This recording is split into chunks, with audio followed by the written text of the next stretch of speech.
There is a moment that comes quietly, often without warning. You notice it first in small ways. A little more tired by mid-afternoon than you used to be. A bit longer to recover from something that once would have been routine. Perhaps a moment of hesitation on the stairs. A hand reaching for the railing where none was needed before. These moments are easy to dismiss. It is tempting to attribute them to the simple passage of time, to assume this is just what aging feels like. But here is something worth considering. What if these small signals are not the inevitable unfolding of years? What if they are something else entirely, the body communicating in the only language it has, telling you that the conditions it needs are no longer being met? The quiet mistake most people over 65 never realize they are making is this. They interpret the body's messages as permanent verdicts rather than temporary feedback. They assume that what is, must always be. And in that assumption, something profound is overlooked. The body is not a machine that wears down uniformly with use. It is a living system. It responds to its environment. It adapts to what it is given. It rebuilds itself constantly from the materials you provide. The question is not whether aging happens. It does. The question is what kind of aging you are creating, day by day, through choices so familiar you may no longer notice them. What follows is not a prescription or a rigid program.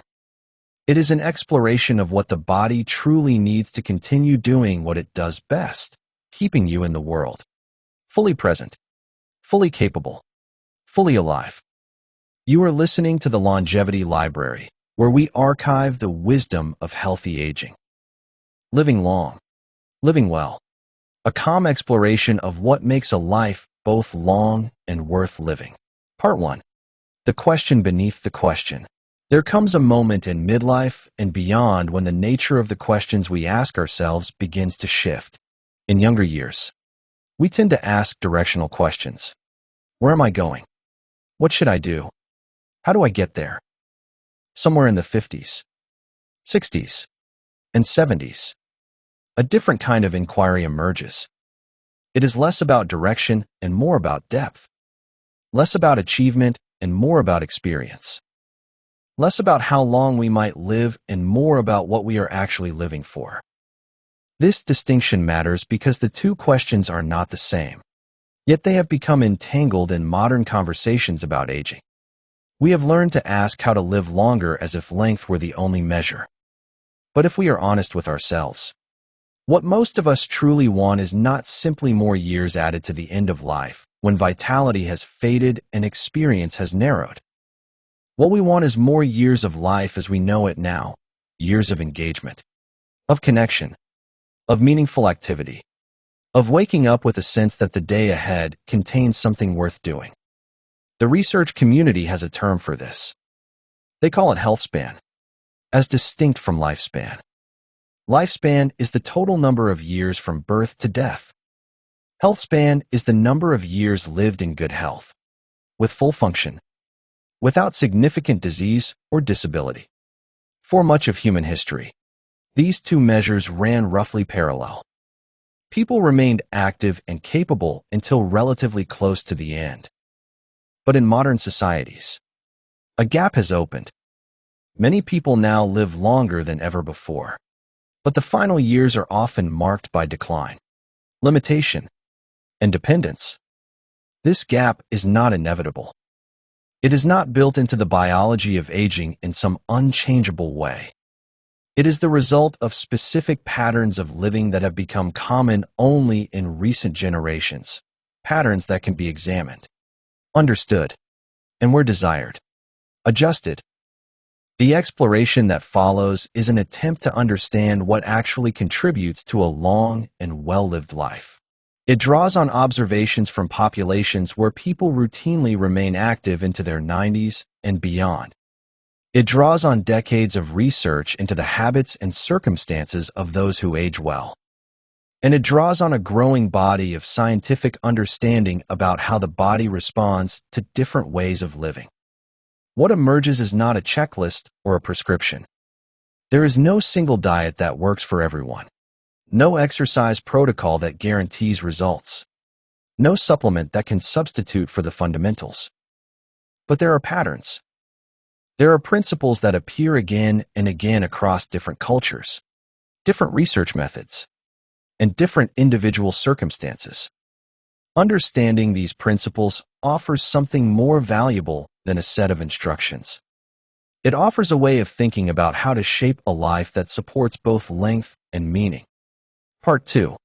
The body as a reflection of choices. Before considering specific strategies, it may help to understand one fundamental truth about how the body works. Every cell in your body is built from the materials you provide. The food you eat becomes the raw material for your cells. The air you breathe provides the oxygen that powers them. The water you drink enables the chemical reactions that keep them functioning. The movement you engage in shapes their structure and capacity. This is not metaphor. This is biochemistry. The phospholipids that form the membranes of your brain cells come from the fats you consume. The amino acids that make up your muscle tissue come from the proteins you digest. The minerals that enable your nerves to fire come from the soil in which your food was grown. You are, in a very literal sense, assembled from your environment. This understanding places you in a position of remarkable influence, not control. There are genetic factors and life circumstances that no amount of good nutrition can override. But influence. The body responds to what it is given. It adapts to what it is asked to do. It repairs itself when provided with the right materials and sufficient time. It compensates for limitations when supported by good habits. The challenge of modern life is not that this has stopped being true. The challenge is that the environment we have created for ourselves often sends signals that work against long-term health. Food has been transformed into products that no longer resemble their origins. Movement has been engineered out of daily existence. Sleep has been compressed into the margins of overfilled schedules. Connection has been replaced by convenience. Understanding how to live well with age begins with recognizing these patterns and making conscious choices about which signals we send our bodies. The body will respond either way. It has no choice. The question is whether we are designing the signals deliberately or simply accepting whatever comes from the default settings of modern life. Part 3. The first principle, food in its original form. If you were to ask 100 different nutrition experts for their single, most important piece of advice, you would receive 100 different answers. Some would emphasize the balance of carbohydrates and fats. Others would focus on meal timing. Still others would advocate for specific ratios of nutrients or particular food combinations. The disagreements are real, and they reflect genuine complexity in how different bodies respond to different foods. But beneath all these disagreements lies something approaching consensus. When researchers gathered representatives from competing dietary philosophies a number of years ago, the advocates of very low-fat diets sitting alongside advocates of very low-carbohydrate diets, they found that despite their differences, they agreed on certain fundamentals. Everyone agreed that fiber was important. Everyone agreed that sugar in its concentrated forms was problematic. And everyone agreed that whole foods, in their minimally processed state, provided a better foundation than manufactured alternatives. This last point may seem too simple to matter. But consider what happens when you begin with the question not of what to eat, but of what counts as food in the first place. A head of broccoli is food. An apple is food. A piece of fish is food. A handful of almonds is food. A packaged bar containing broccoli extract, apple flavoring, fish oil, and almond meal is something else entirely. The distinction is not about purity or perfection. It is about what the body recognizes and knows how to handle. Human beings have been eating plants and animals for the entire span of our existence. Our digestive systems, our metabolic pathways, our cellular machinery have evolved in relationship to these foods. The processed products of the last century are new to this system. Some of them the body handles reasonably well. Others create confusion, inflammation, and stress. There is a simple way to think about this that avoids the complexity of nutrition science. Ask yourself whether the food you are considering would have been recognizable as food to someone living several generations ago. This is not a test of authenticity or tradition for their own sake. It is a way of asking whether the food has been transformed in ways that might matter to your body. A fresh piece of chicken is recognizable. Chicken nuggets, with their binders and extenders and flavor enhancers, are not. A potato is recognizable. Potato chips, with their altered fat structure and added salt and preservatives, are not. An orange is recognizable. Orange drink, with its artificial colors and flavors and sweeteners, is not. The benefits of shifting toward more recognizable foods are not subtle. When researchers have studied programs where participants commit to eating only whole foods for a period of time, typically 30 days, the results are consistently impressive. People lose weight without counting calories. Their energy improves. Their digestion normalizes. Their blood work often shows improvements in markers that medications are usually required to address. This is not because whole foods contain some mysterious healing property. It is because eliminating processed foods removes the things that were causing difficulty in the first place. The body, given a chance to operate without constant interference from artificial inputs, simply does what it is designed to do. Part 4. The question of what else we take in. Food is the most obvious input, but it is not the only one. Most people also take supplements of various kinds, and the supplement aisle has become a source of considerable confusion. Products promise everything from enhanced energy to disease prevention to extended lifespan. The claims are difficult to evaluate, and the science behind them is often less solid than the marketing suggests. A useful perspective comes from recognizing that supplements operate within limits. They cannot substitute for poor food choices. They cannot override the effects of chronic stress or insufficient sleep or lack of movement. They cannot compensate for fundamental deficiencies in how you live. What they can do is provide support for processes that are already working reasonably well. If you were to ask what supplements offer the most value for the largest number of people, 3 would appear repeatedly in the responses of knowledgeable observers. Magnesium participates in hundreds of reactions throughout the body. It supports nerve function, muscle relaxation, energy production, and numerous other processes. Many people do not get enough from food alone, and mild deficiency is common. Vitamin D functions more like a hormone than a vitamin. It influences immune function, bone health, mood regulation, and many other systems. The primary source of vitamin D is sunlight on skin, and modern indoor lifestyles mean that many people have levels lower than what appears optimal for health. Omega-3 fatty acids, found most abundantly in fatty fish, are important components of cell membranes throughout the body, including in the brain. The typical modern diet contains far more of another type of fat, omega-6, and the balance between these two families of fats influences inflammation throughout the body. For those willing to take a fourth supplement, a high-quality multivitamin provides a kind of nutritional insurance, covering bases that might otherwise be missed. The key is to think of supplements as exactly that, supplements to a good foundation, not replacements for one. Part 5. Movement in its many forms. When people think about physical activity, they tend to think about exercise, deliberate, structured activity done for the purpose of improving fitness. Exercise is valuable. It builds capacity, challenges the cardiovascular system, and maintains strength. But exercise alone is not enough to create the pattern of movement that supports long-term health. Consider what researchers found when they studied populations where people routinely live active lives into advanced age. In places like Sardinia, with its hillside villages and shepherds who spend days walking rocky terrain. The amount of deliberate exercise is zero.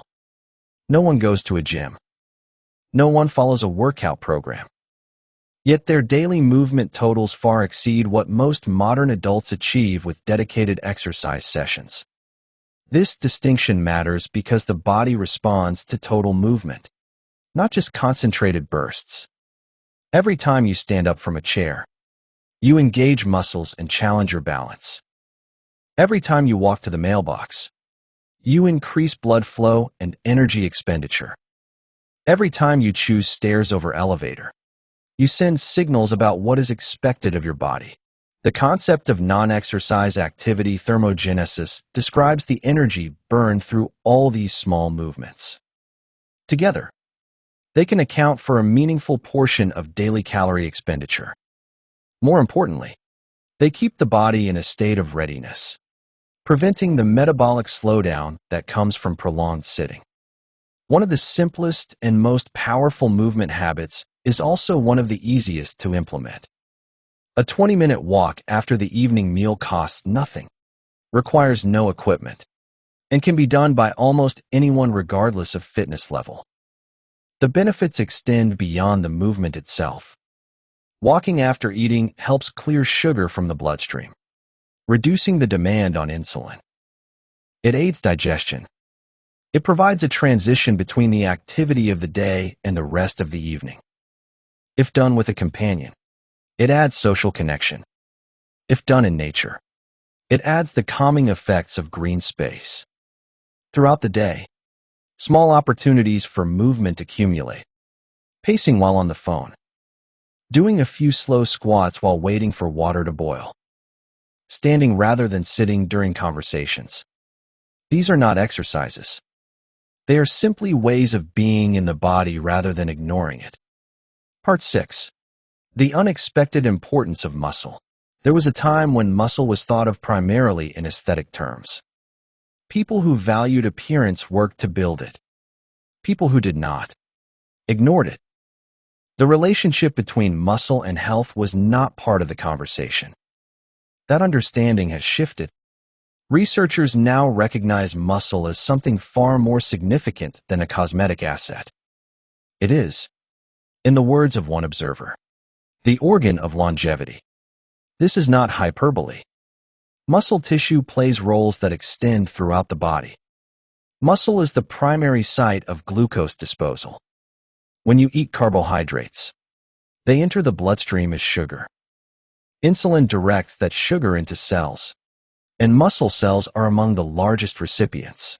More muscle mass means more capacity to handle carbohydrates without driving blood sugar to problematic levels.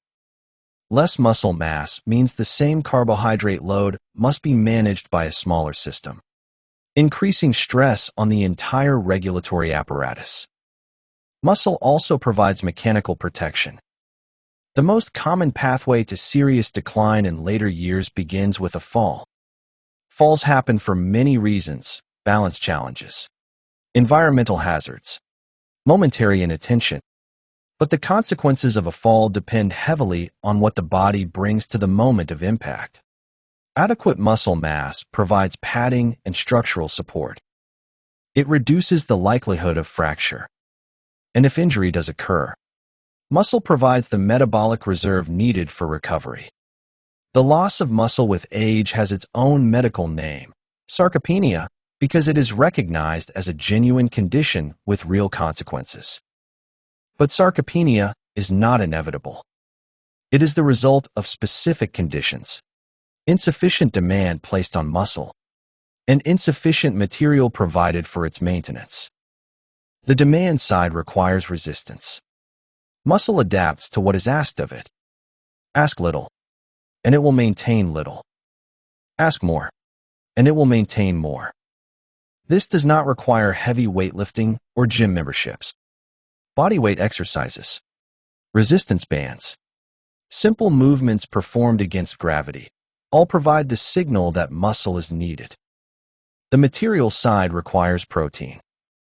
Here, conventional wisdom has shifted. Older adults appear to need more protein than younger ones, not less. The standard recommendations that were developed decades ago may be adequate for preventing deficiency in young adults, but they appear insufficient for maintaining muscle in aging bodies. Many observers now suggest that older adults benefit from protein intakes significantly higher than these older standards. This does not mean consuming massive amounts of meat at every meal. Protein can be distributed across the day, with each meal providing a portion. Eggs at breakfast, fish or poultry at lunch, a serving of meat or plant protein at dinner. For those who struggle to meet needs through food alone, protein supplements offer a convenient option. The key insight is that muscle matters for reasons that have nothing to do with appearance. It matters for metabolic health, for physical resilience, for the ability to continue doing the things that make life worth living. Part 7. Sleep as maintenance. If movement is what the body does during its active phase, sleep is what it does during its restorative phase. Both are essential. Neither can substitute for the other. The modern attitude toward sleep has been shaped by a peculiar kind of pride. People boast about how little sleep they need, as if sleep were a waste of time and needing less of it were a sign of superiority. This attitude has no basis in biology. Sleep is not optional. It is when the body performs functions that cannot be performed while awake. During sleep, the brain activates its cleanup system. Fluid moves through the spaces between brain cells, carrying away metabolic waste that accumulated during the day. This includes proteins that, when they accumulate excessively, are associated with changes in brain function. The system is most active during deep sleep, and insufficient deep sleep means incomplete cleanup. Sleep also resets the body's stress systems. Cortisol, the primary stress hormone, follows a daily rhythm. It rises in the morning to promote wakefulness and alertness. It falls through the day, reaching its lowest point at night to allow rest. When sleep is insufficient or fragmented, this rhythm is disrupted. Cortisol remains higher than it should be at night, and the body remains in a state of heightened readiness rather than true rest. The relationship between sleep and weight illustrates how these systems connect. When sleep is inadequate, the body interprets this as stress. It releases cortisol. Cortisol signals the body to hold onto energy stores, particularly in the abdominal area. The result is a tendency toward weight gain that has nothing to do with willpower or calorie counting. The deeper problem is that poor sleep and stress create a cycle. Stress interferes with sleep. Poor sleep increases stress. Breaking this cycle requires treating sleep as a priority rather than an afterthought. For most people, improving sleep means paying attention to the conditions that surround it. Consistency matters. Going to bed and waking at similar times helps anchor the body's internal clock. Light matters. Exposure to bright light in the evening, particularly the blue light from screens, signals the brain that it is still daytime. Wind down matters. A period of calm before bed allows the nervous system to shift from active to restful mode. Part 8. The nervous system and the states we inhabit. Sleep represents the extreme end of a broader category, the rest and digest state that the body needs for maintenance and repair. This state is governed by the parasympathetic nervous system, one branch of the automatic nervous system that operates without conscious effort. The other branch is the sympathetic nervous system, which governs fight or flight responses. This system evolved to handle emergencies, moments of genuine threat when the body needs to mobilize resources for survival. In modern life, it is activated constantly, not by predators or physical dangers, but by emails and traffic and news and obligations and the endless demands of daily existence. The problem is not that sympathetic activation is harmful in itself. It is essential for responding to challenges. The problem is that it has become the default state rather than an occasional response. Many people spend their waking hours in a condition of low-grade activation, with stress hormones slightly elevated, muscles slightly tense, attention slightly vigilant. This state, maintained over years, takes a toll. The parasympathetic state is where the body does its repair work. This is when digestion proceeds optimally. This is when immune function is most robust. This is when inflammation is kept in check. This is when energy is restored. Without sufficient time in this state, the body cannot keep up with the damage that accumulates during active periods. There is a body of research, gathered by investigators studying unusual recoveries from serious illness, that points to the power of this shift. When people who experienced documented improvements that could not be explained by medical treatment were studied, a pattern emerged. These individuals had, often without knowing it, changed the balance of their nervous system activation. They had removed themselves from stressful situations. They had surrounded themselves with calming influences. They had begun spending significant time in states of genuine relaxation. The lesson is not that relaxation cures disease. The lesson is that the body has remarkable capacities for healing when given the right conditions. Chronic stress prevents those conditions from existing. Shifting the balance toward parasympathetic activation allows the body to do what it is designed to do. Practical ways to encourage this shift are simple and accessible. Slow, deep breathing, with the exhale longer than the inhale, directly activates parasympathetic pathways. Time in nature, away from the stimulation of screens and traffic, allows the nervous system to settle. Gentle movement, done without striving, signals safety rather than threat. Connection with people and animals who evoke calm and warmth changes neurochemistry in measurable ways. The goal is not to eliminate sympathetic activation entirely. That would be neither possible nor desirable. The goal is to restore balance, to ensure that the rest and digest system gets enough time to do its work. Part 9. The tissue between us. If you were to rank all the factors that influence how long and how well people live, one would consistently emerge at the top, regardless of how the question was studied. It is not diet, though diet matters. It is not exercise, though exercise matters. It is not sleep or stress management or any of the other individual factors that receive attention. It is connection. The evidence for this is remarkably consistent across different kinds of research. The Harvard study of adult development, which has followed participants since 1936, has tracked thousands of lives across 4 generations. The single clearest predictor of who remained healthy and happy into their 80s and 90s was the quality of their relationships. Not cholesterol levels, not exercise habits, not income or education or any of the usual markers. Relationships. When researchers studied Sardinian centenarians, one of the largest concentrations of healthy 100-year-old men anywhere on Earth, they expected to find dietary secrets or exercise patterns. What they found instead was that these men made family and friends their absolute priority. Everything else was secondary. This is not sentimentality. Connection has measurable biological effects. Being with people who evoke warmth and trust lowers cortisol. It increases oxytocin. It supports immune function.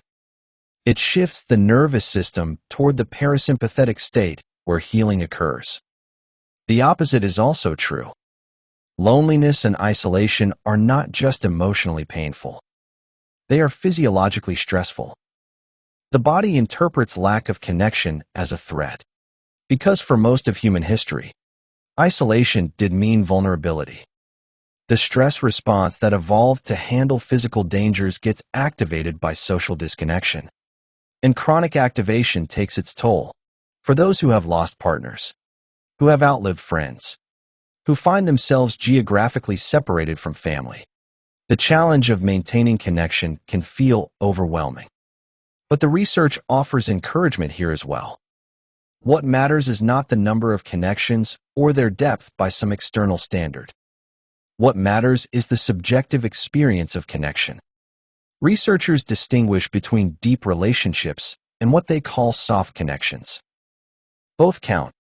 Soft connections are the brief interactions that fill daily life, the greeting exchanged with a neighbor, the conversation with a grocery store clerk, the wave to someone walking their dog.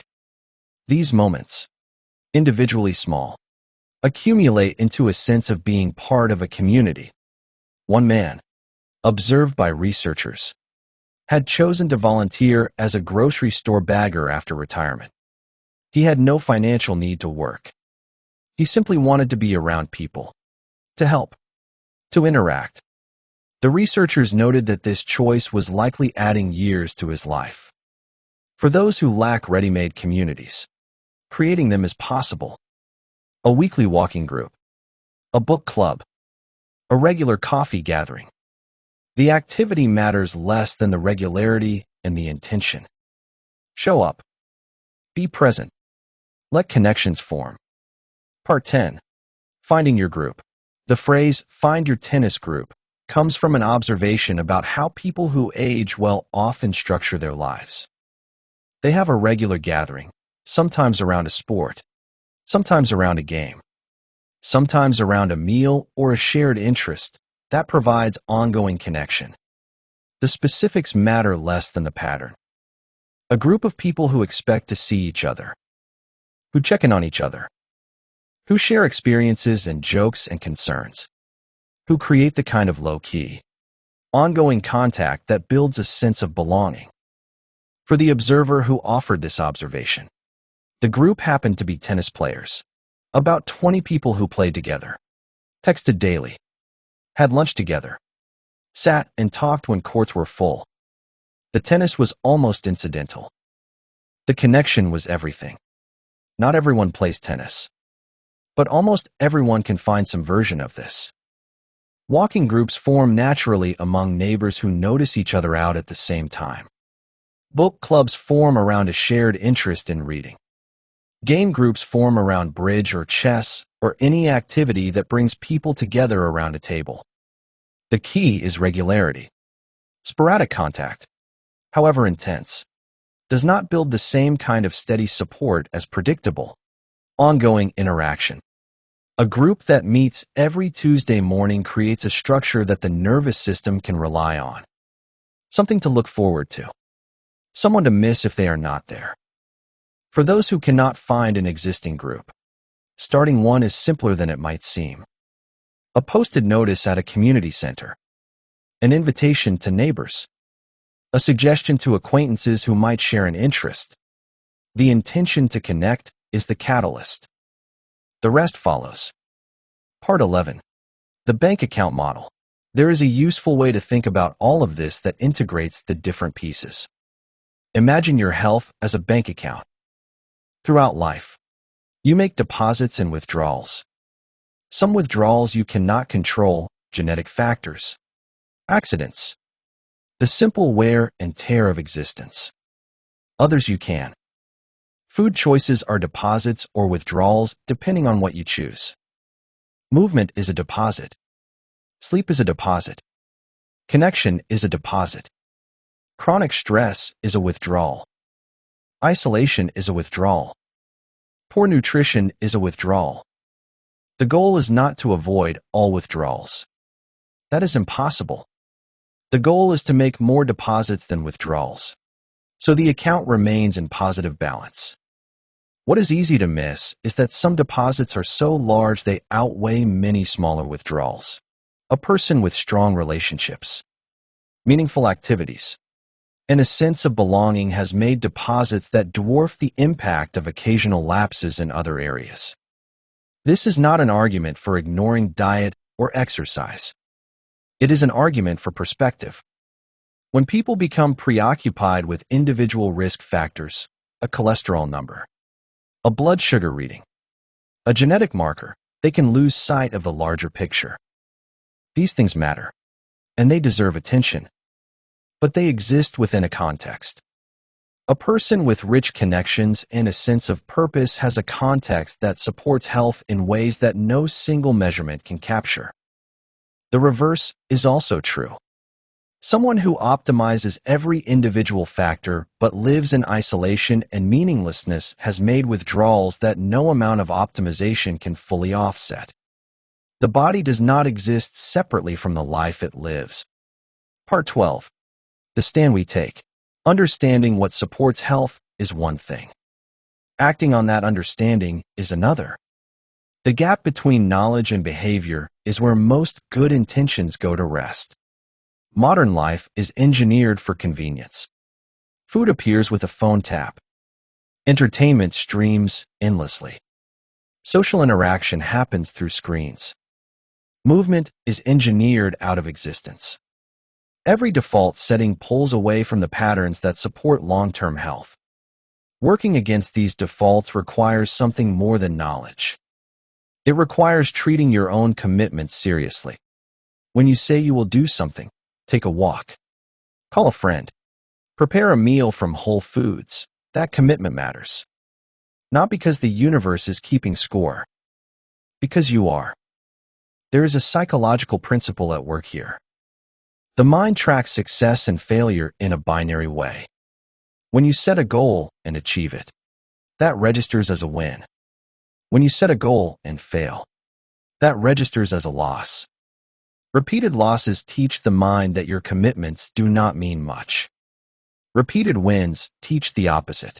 This is why starting small matters. A commitment to drink a glass of water in the morning is nearly impossible to fail. A commitment to take a 2-minute walk is almost certain to succeed. Each success builds trust in your own word. Each success codes as a win. Eventually, the pattern shifts.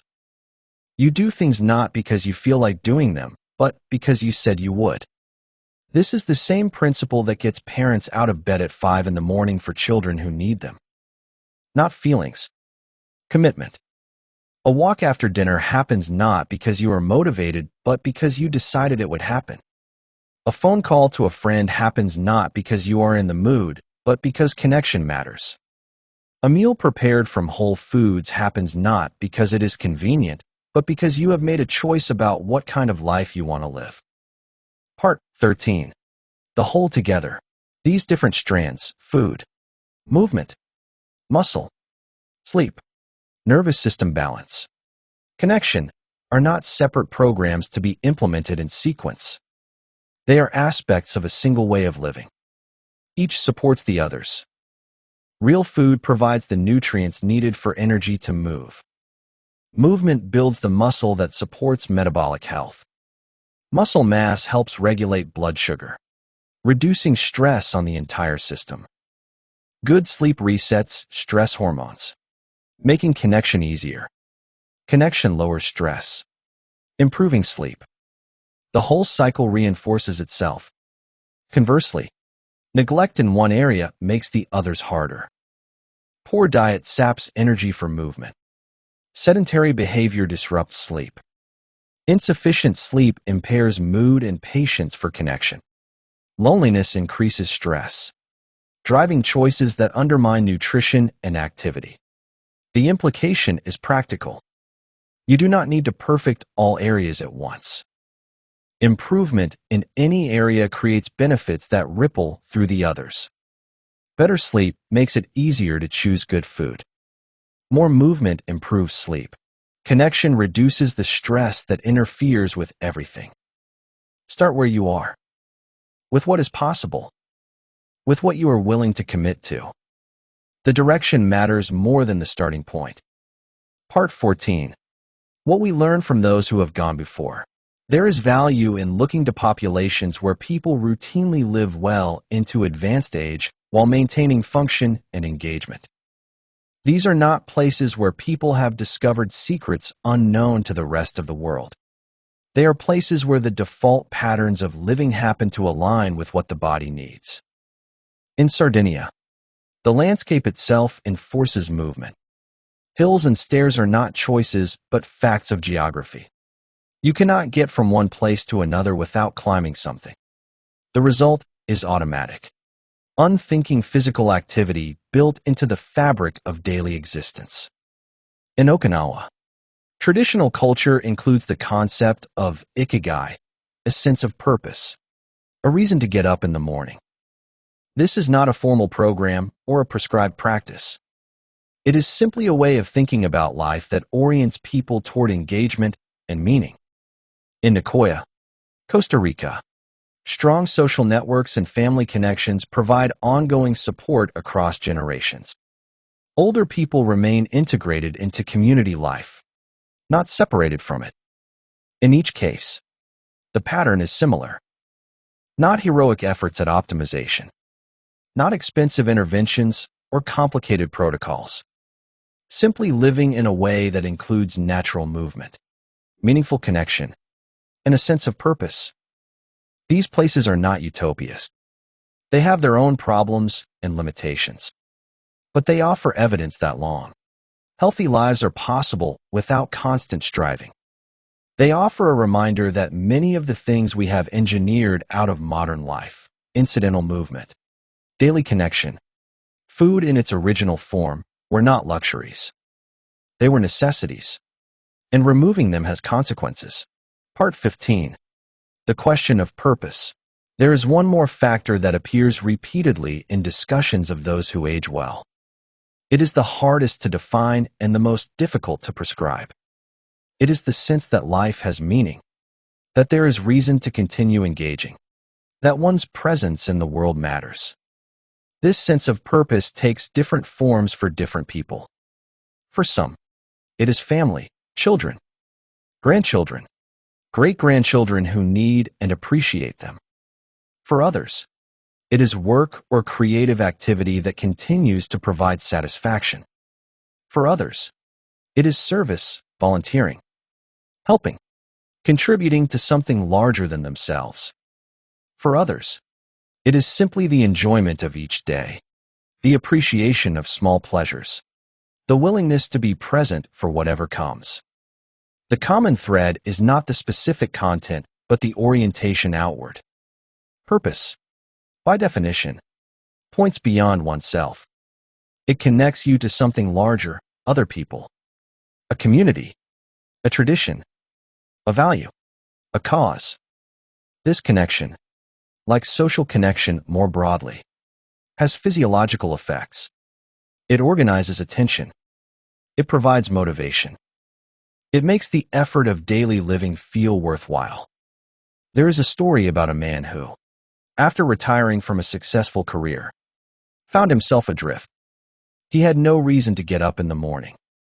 His days blurred together. His health declined. Then he began volunteering at a local school, reading with children who needed extra help. He had no special training. He simply showed up, sat with children, and listened to them read. Within months, his health improved. His energy returned. He had found, not a program or a protocol, but a reason. This is not a prescription. Not everyone can or should volunteer at schools. But everyone can ask the question, what gives my life meaning? And everyone can take steps, however small, toward whatever answer emerges. Part 16. The integration. Living long and living well is not about finding the perfect diet or the optimal exercise program. It is not about supplements or biohacking or any of the other technologies that promise to extend life through intervention. It is about creating conditions that allow the body to do what it knows how to do. The body knows how to maintain itself when given appropriate materials. It knows how to regulate its systems when not constantly stressed. It knows how to repair damage when given sufficient time. It knows how to function within a community of others. These capacities are built in. They do not need to be created. They only need to be supported. The practical implications are straightforward without being simple. Eat food that resembles what nature provides. Move throughout the day, not just in concentrated bursts. Maintain the muscle that supports metabolic health and physical resilience. Prioritize the sleep that allows repair and restoration. Cultivate the nervous system balance that enables healing. Nurture the connections that make life meaningful. Find purpose in something beyond yourself. None of this requires perfection. Small changes, consistently applied, accumulate into significant differences over time. A 20-minute walk after dinner. Most days. A few minutes of deep breathing when stress arises. A weekly gathering with people who matter. A meal prepared from ingredients rather than packages. These are not heroic measures. They are simply ways of living that align with what the body needs.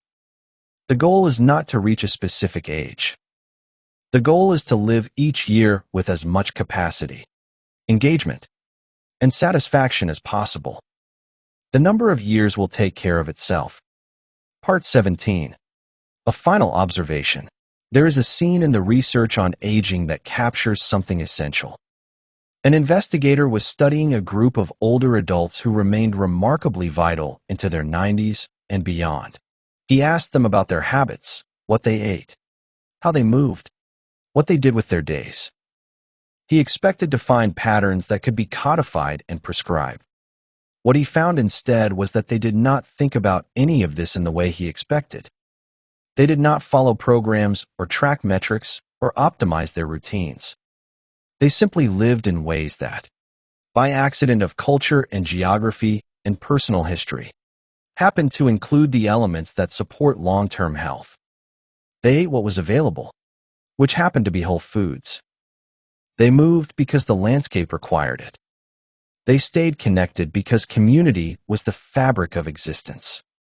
They had purpose because their roles in family and community were clear. They did not do these things for health. They did them because that was how life was lived. The lesson is not that we should abandon conscious effort. We live in different circumstances. Our environment does not automatically support what the body needs. Conscious effort is required to compensate for what has been engineered out of modern life. But the lesson is that the effort is in service of something larger than itself. Health is not the goal. Health is the foundation that makes other goals possible. The point of living long is not simply to accumulate years. The point is to have years worth living, years of connection, of engagement, of meaning, of presence. This is what the Sardinian shepherds understood. This is what the Harvard study participants demonstrated. This is what the research on aging consistently reveals. The mechanics matter. Food, movement, sleep, and stress management create the foundation. But the house built on that foundation is relationships, purpose, and love. Find your people. Make them your priority. Take the walk. Eat the real food. Get the rest. And then, having done what you can to support the body, turn your attention to what the body is for, living a life that matters to you and to those you touch. The years will take care of themselves. And so we return to where we began. The question is not simply how to add more years to life, but how to ensure those years contain what makes life worth living. The body, for all its complexity, is remarkably honest. It responds to what it receives. It adapts to what is asked of it. It repairs itself when given the conditions to do so. The choice, day by day, is whether those conditions are present. Not perfectly, not all at once, but consistently enough that the body recognizes the message. You are still needed here. You are still engaged. You are still connected to something larger than yourself. If this exploration has stirred something in you, a memory of what once felt possible, a curiosity about what still might be, we would be honored to hear your thoughts in the comments. What has been your experience? What questions remain? This library grows richer with each voice added to its collection. If you have not already, consider subscribing so that new wisdom finds its way to you. Until then, may your days include movement that matters, connection that sustains, and the quiet confidence that comes from living in alignment with what the body truly needs. This is the longevity library. Listen, learn, and live longer.